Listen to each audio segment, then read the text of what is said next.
Nessa aula nós vamos falar sobre o modelo Type Binding. Então, quer dizer, na última aula a gente discutiu o espectro dos fônons, que correspondeu a estudar os modos normais de vibração dos átomos. Então, na última aula a gente só olhou para os átomos da rede. Agora, nessa aula, a gente quer entender como é que os elétrons ficam em uma cadeia unidimensional. E para isso a gente vai ter que estudar a equação de Schrödinger. Mas antes de fazer isso mais sistematicamente, vamos começar com uma discussão bem qualitativa do que a gente espera desse caso.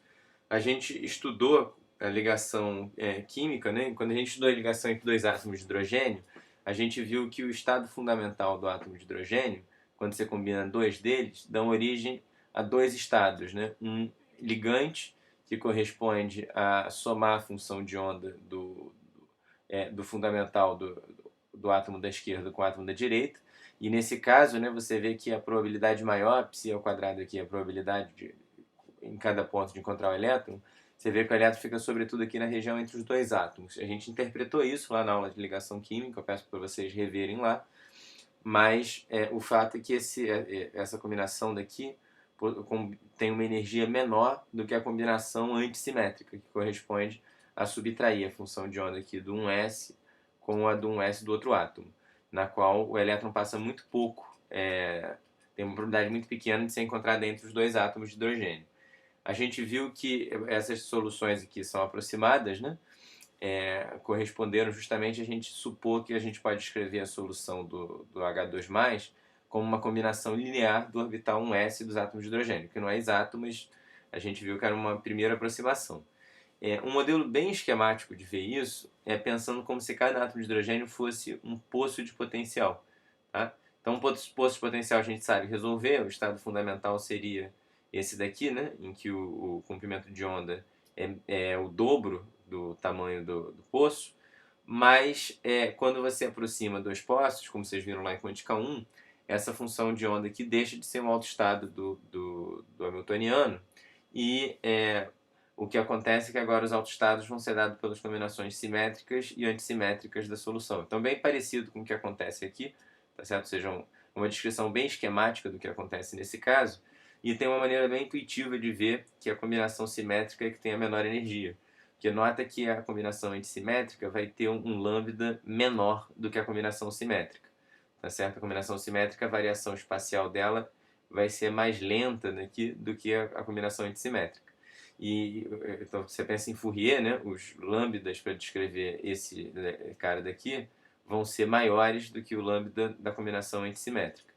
E lembra que quanto maior o lambda, menor é o momento linear, e como nesse caso daqui o elétron está livre essencialmente dentro do poço, né?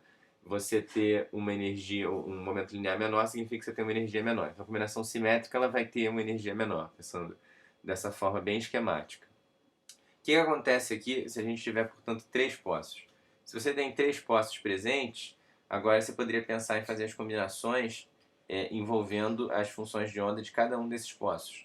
No entanto, a primeira coisa que é interessante ver aqui é o seguinte: você poderia pensar a priori que você tem 8 possibilidades de combinações, né, conforme você escolhe o mais ou menos para cada um dessas configurações daqui. No entanto, nota que você pode separar em dois grupos de 4, em que esse segundo grupo é obtido da esquerda simplesmente multiplicando por menos 1, todo mundo. Então, esses 4 caras daqui não são independentes, tá certo? Na realidade, essas 4 aqui da direita, da esquerda, também não são independentes entre si. Porque, por exemplo, se você somar essas 3 daqui, você vai exatamente obter essa configuração daqui. Então, ela também não é independente. Ou seja, na prática, dessas combinações todas, a gente só tem 3 combinações independentes.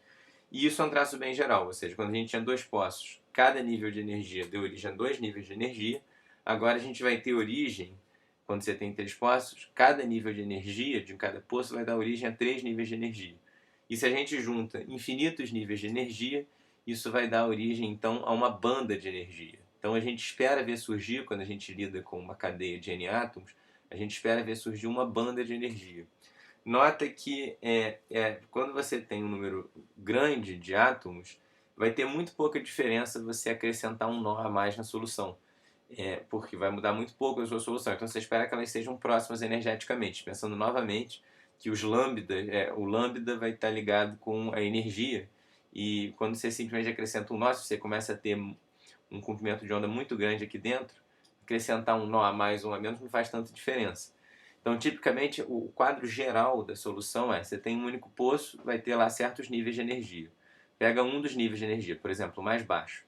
Se você junta dois poços, as combinações simétricas entre simétricas vão fazer esse nível de energia abrir em dois níveis de energia.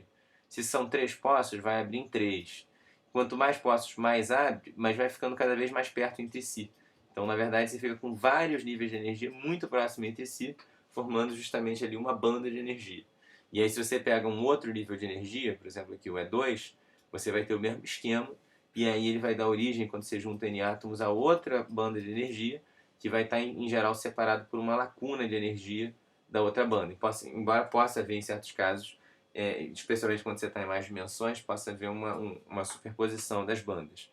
Tá? Então, isso é uma descrição bem qualitativa, bem geral, e agora a gente vai ver aparecer de maneira mais rigorosa isso na parte da conta.